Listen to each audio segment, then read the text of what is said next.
Assalamualaikum dan salam sejahtera saya ucapkan kepada semua pada hari Khamis 18 hari bulan 7 2024 berlangsungnya kem kepimpinan di SMK Geliga.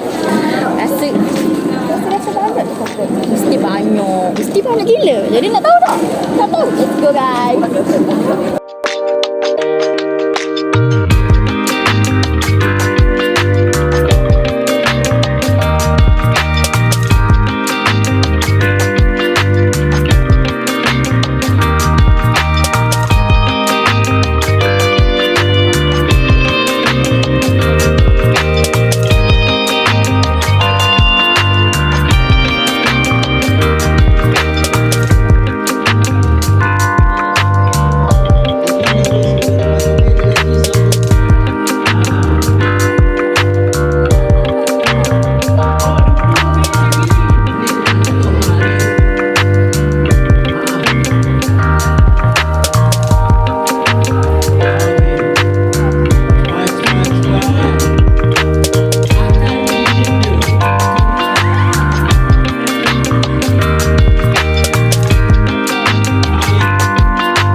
Bersama saya, Dr. Zul.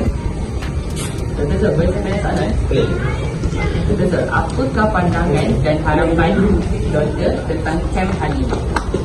Okey, pandangan saya pada camp pada hari ini, saya nampak ianya berjalan dengan lancar, di mana semua peserta-peserta ataupun pemimpin-pemimpin pelajar memberikan kerjasama yang baik, memberikan komitmen yang bagus, bertanggungjawab dan melaksanakan tugas dengan betul lah.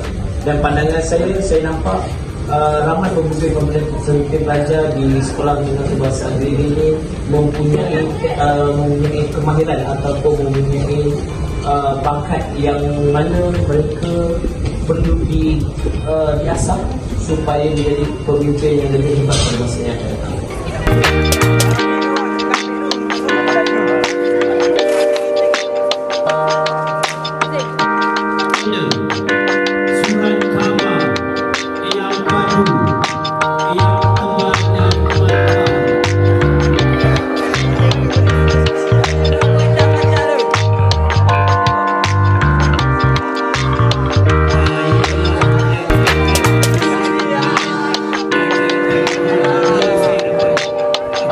Okay guys, dah tengok program kita pada hari ni. Seronok tak? Seronok tak? Nak join tak? Rugi kalau tak join. Face baik, handsome.